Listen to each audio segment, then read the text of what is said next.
Please subscribe to the channel. Hit the notification bell so that whenever we release a video at the Jamaica Young Police channel, you'll be the first to receive the same.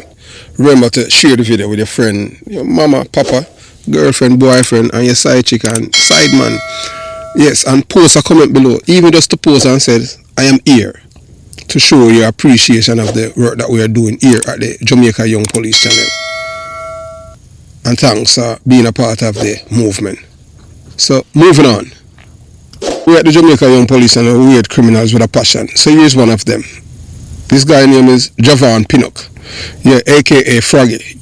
Have a distinct scar on the left side of his face, and him eye go all the way down to him cheekbone.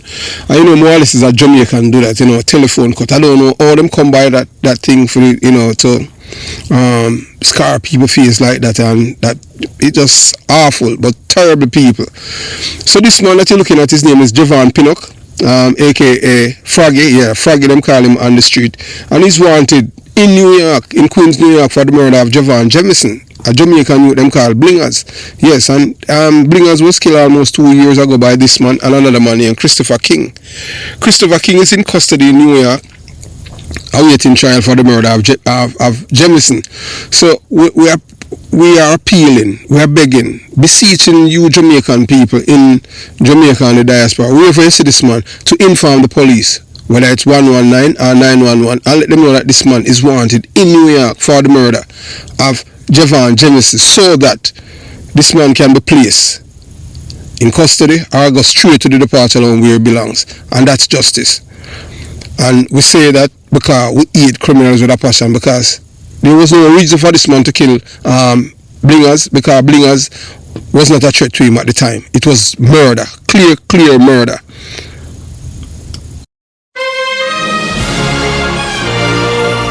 Yes, welcome to the Jamaica Young Police channel. To our loyal viewers, subscribers and Patreon member.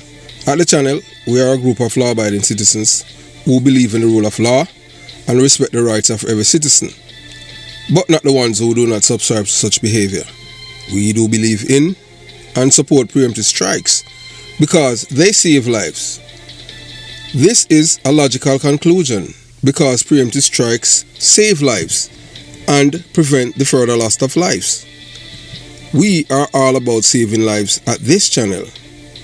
We at the channel aid criminals with a passion and do not want them over here. We do not want your views, your subscriptions, your likes or your comments. Please go elsewhere where the red carpet is waiting for you. Over here, we want you to go to prison or the departure lounge at Madden. Moving on to today's video. Yes, right now you're looking at your thumbnail, and we're telling you as a Jamaican, it's a sad day for us as Jamaican, especially law-abiding citizens who does not subscribe to the life of dishonesty and criminality. So now we're looking at a young man. His name, he's a grown man. His name is Kingston, a rapper, and his mama has been found guilty of $1 million fraud, and they face up to 20 years in prison. In America, federal prison. I can tell you that this case, I've never seen a case being disposed of by the court in such a hurry. Not even 4 months, he was arrested and is disposed of. So what about the other cases that were before this case? That goes to show you that the most important thing in life, is not who's right, but what is right. And as it says, children live what they learn. The tragedy of a life shaped by dishonesty. So there's an old saying, children live what they learn. It is more than a proverb. It is a truth that echoes through generations. A child raised in an environment where deceit, shortcuts, and manipulation are normalized will often carry those behavior into adulthood, sometimes without even realizing that they were being conditioned to fail. As a Jamaican born and raised in a belly of beast, I can tell you that that's a part of the culture of us as Jamaican. Whether or not you want to believe it, some people won't tell you, but that's a culture. Uptown, downtown, round town. As Jamaican, we were conditioned, cultured, nurtured, domesticated to be dishonest, to be deceitful, and use shortcuts. All of us. Some just realize after a while and says, no, this is wrong, because it end up in a problem. So in the case of Sean Kingston, the rapper, singer, the saying feel hauntingly accurate. The federal court may have delivered the verdict, but the seeds of his downfall were sown long before.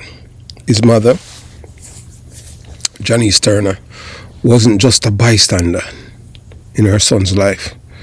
She was, according to prosecutors and even the presiding judge, the architect of the scheme, described as the operator, fixer and accountant of the luxury fraud ring.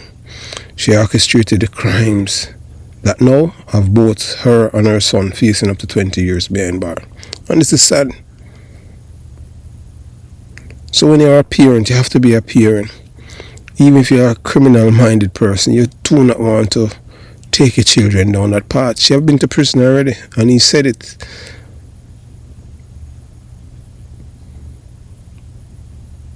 It's just sad. So it's hard to ignore generational influence here.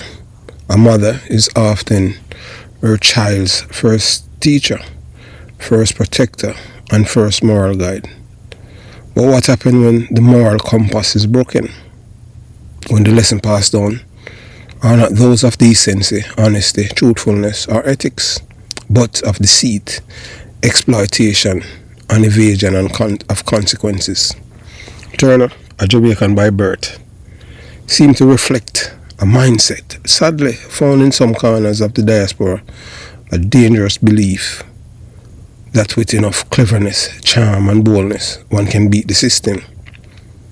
This isn't unique to Jamaicans, of course, but in some cases, it's a cultural residue born out of colonial survival tactics and system where corruption often went unpunished and trickery was seen as a tool for success and a tool to say that you're smart, because you beat the system.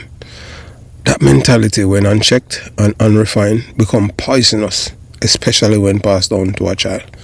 So that's why as parents, even with these culture, anywhere you live in the world, don't pass it on to your children. It was imparted to us as Jamaicans. Most Jamaicans don't like to hear the truth, because when I speak with authority and I tell it as it is. Whether or not you want to believe, uptown, downtown, round town, country, everywhere, this is the culture that they have been imparted to us, dishonesty and deceit. So it's hard to find someone from Jamaica who's willing, even when you tell somebody the truth, them vex with you, because this is a culture. And yet, we must ask, at what point does a man stop being a product of his upbringing and start taking responsibility for his own choices?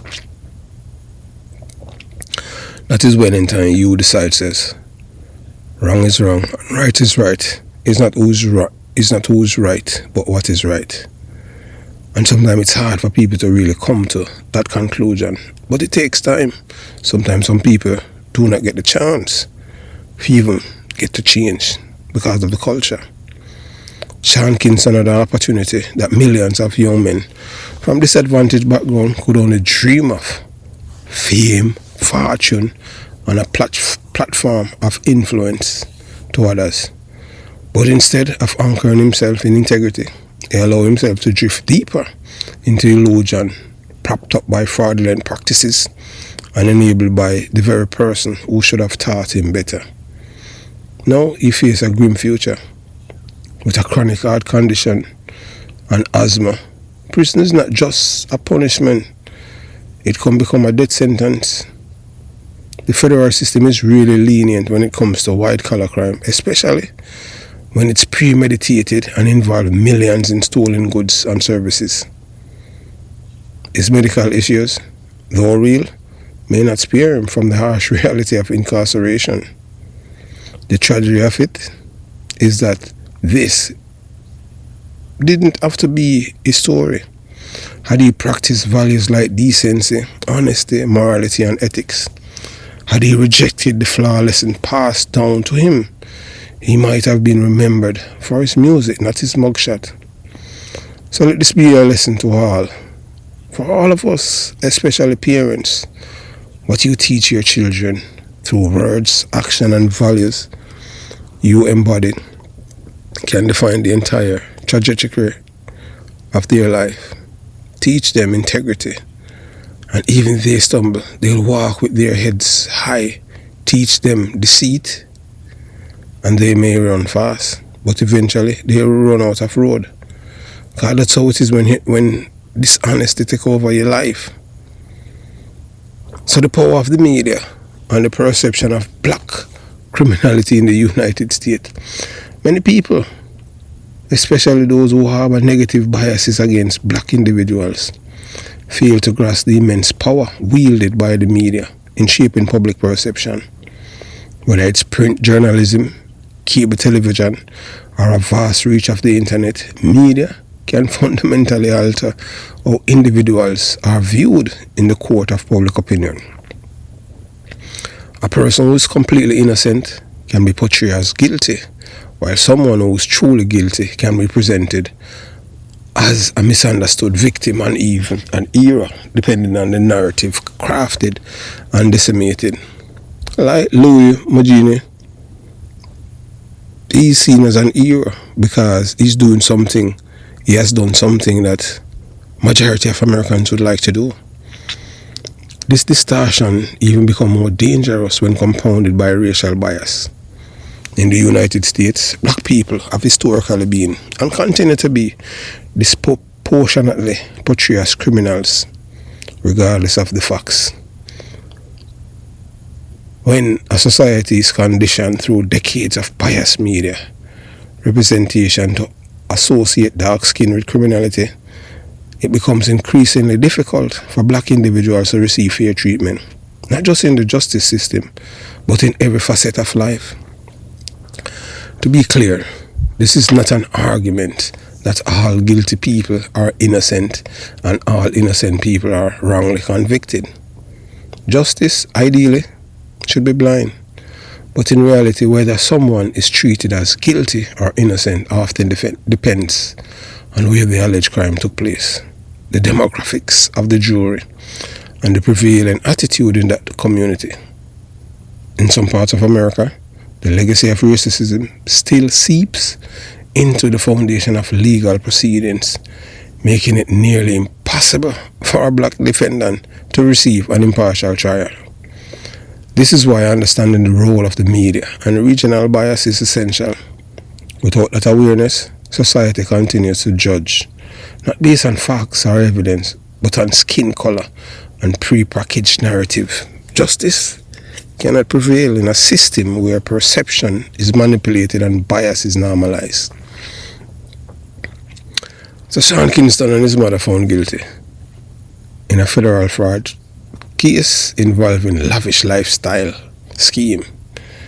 So Sean Kingston, the Jamaican-American pop rap artist, best known for his 2007 breakout hit Beautiful Girls, and his mother, Janice Turner, were both found guilty on federal charges on Friday, March 28th, in a luxury goods case, fraud case, that prosecutors described as a calculated and elaborate scheme to deceive high-end retailers and service providers.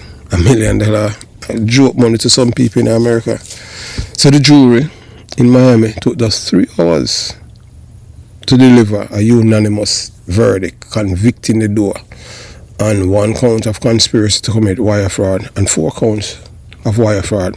Each count carry a maximum of 20 years in prison, placing both Kingston and Turner at risk of spending decades behind bars when they are sentenced this summer. A coordinated scheme of deception. In Miami-Dade County, the county, it's predominantly Hispanic. Hispanic are black people too, but they want to be called white Hispanic. That is like calling rain wet rain. So now they realize that Donald Trump put them in them place and let them know that they are brown people and they are N people too. Only thing is just that they're browner, clearer, but they want to be as white. So that's where So you know that majority of the jurors in this case are Hispanic. Yeah, and Hispanic, them don't like black people. The only thing them like with black people are the football and basketball players and rappers. The only black person I've seen ever to beat a case in Miami is I'm looking at him right now. He used to play a wide receiver for the Miami Dolphins back in the 1990s. I know it's a Tony, I don't remember his last name, but I know that Jimmy Johnson, who was the head coach for the Dolphins, and Dan Marino went to court and testified on his behalf, and he was acquitted of all charges because they said without him the Dolphins cannot win the Super Bowl. Yes, a black man. I don't remember his name right now, but just talking about it to show you. And it was a solid case, good case though. The federal prosecutors had. But trust me, Dan Marino and Jimmy Johnson, back then in the middle of the 1990s, these people were gods in South Florida, because Dan Marino, one of the best quarterback, and then Jimmy Johnson, one of the best NFL coach. And at the time, the Dolphin was firing like on 20 cylinders. So that's what Tony Martin and the guy name. Yes, I think his name is Tony Martin. They saved him from going to prison for almost 20 years. He was charged with like a couple counts and he was acquitted just by Dan Marino and Jimmy Johnson. There was nothing that they said that he did not commit the crimes, But they said that if he's sent to prison, the team won't win the Super Bowl. I'm telling you, that was Tony Martin. If I'm wrong, I'll come back and correct it. So the federal case laid out a stunning narrative of deception orchestrated by Kingston and Turner, in which the mother-son pair allegedly used their celebrity status, fake financial documents, and false promises to acquire over-the-top luxury items they never intended to pay for. Among the goods and service obtained, a luxury SUV, high-end jewelry, designer watches, and state-of-the-art wall-sized television system. You can't do that. You can't get...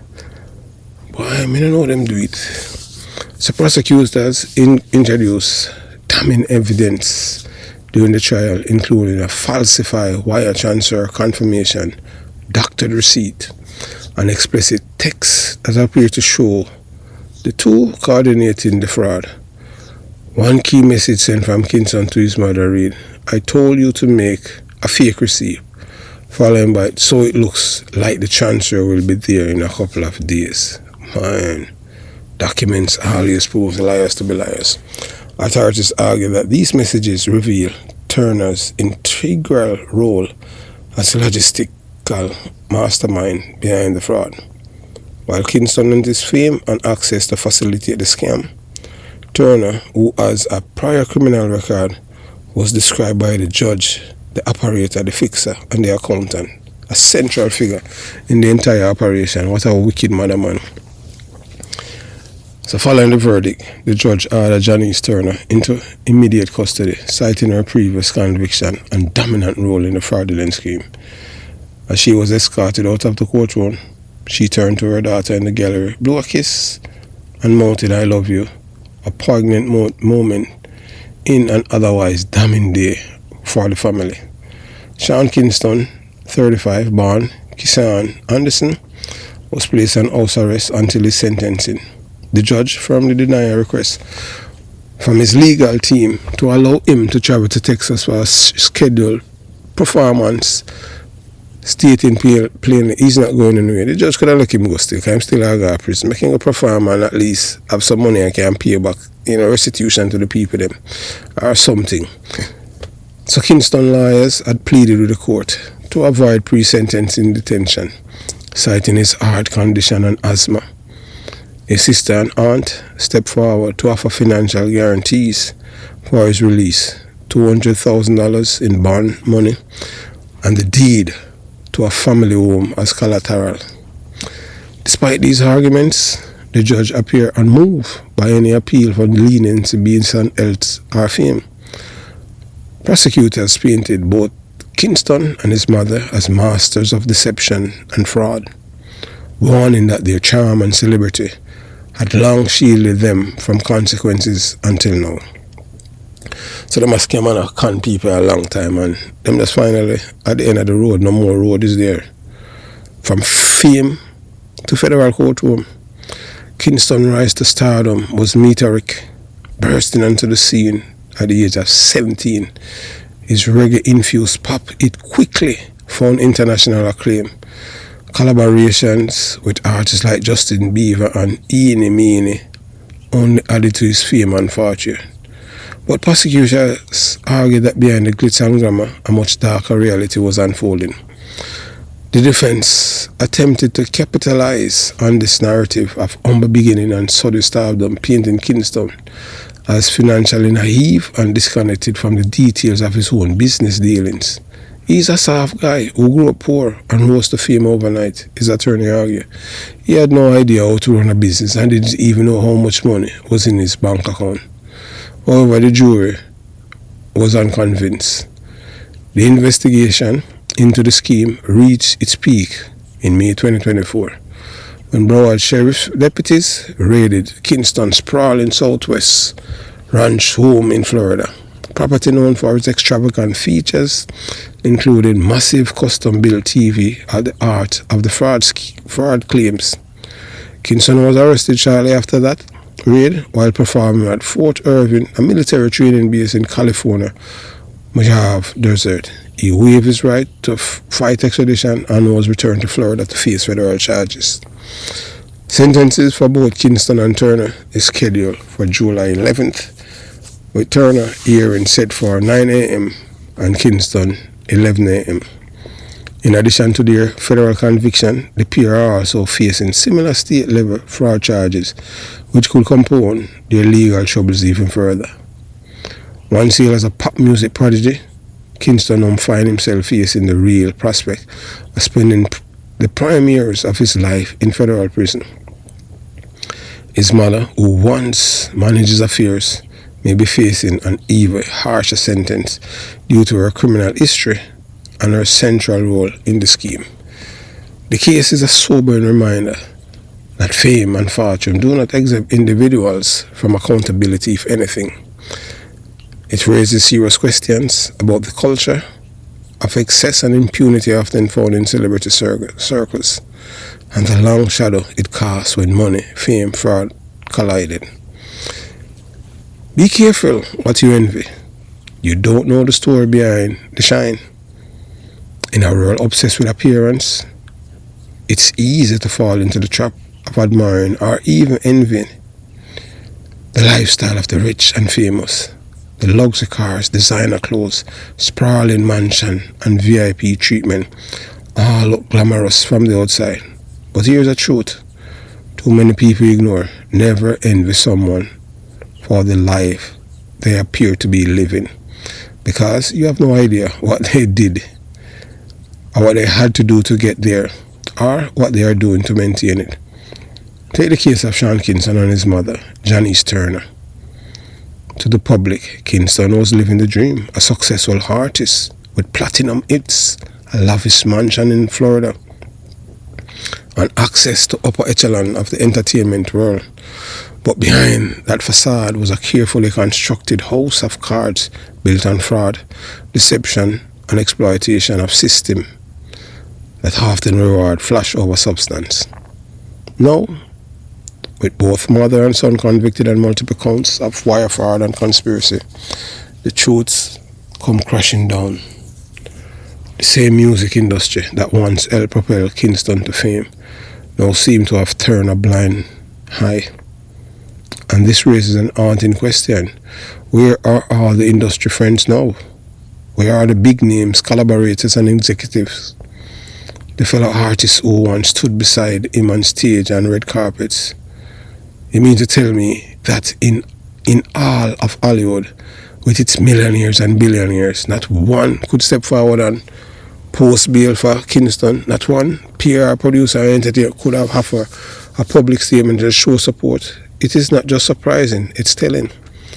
Why he did not seek help for them to pay it before it reached this stage. He thought that he could con his way out. Because that's how criminals, when you have a criminal mind, that's how people think. Whether it's due to fear of association with a federal case or a deeper commentary on how disposable black artists are in the entertainment machine. The silence is deafening. Sean Kingston, once a chart-topping star, now sit confined to house arrest with no lifeline from the very circles he helped enrich. And this brings us full circle. Envy is a dangerous game. What you see on the surface, a curated life of success and status, might be masking deep corruption, loneliness, and desperation. Some people chase wealth, not through hard work, but through manipulation, fraud, and exploitation. Others live beyond their means just to keep up an appearance. And when it all comes crashing down, the same people who applaud from the sidelines are nowhere to be found. So don't waste your energy wishing for someone else's life. You don't know their sacrifices. You don't know the lies they had to tell, the people they had to step on, or the laws they have to break to get there. What looks like a blessing could well be a curse in disguise. And for Sean Kingston, he may be one of the unluckiest black men in show business, not because of his legal downfall, but because in the moment of truth, he stood alone. Wealth can buy things, but it cannot buy loyalty. Fame can open door, but it doesn't guarantee freedom. And his story proves, illusion without integrity is just another part of destruction. As I said before and I'll say again, there's no honest criminal, none. This is just a sad case for this man, Sean Kingston. The only thing we can do is wish him all the best. And we do believe in a redemption, but it's sad. Everything that happened to this man is because of his mother. Have yourself a beautiful day. Jamaica Young Police Channel out.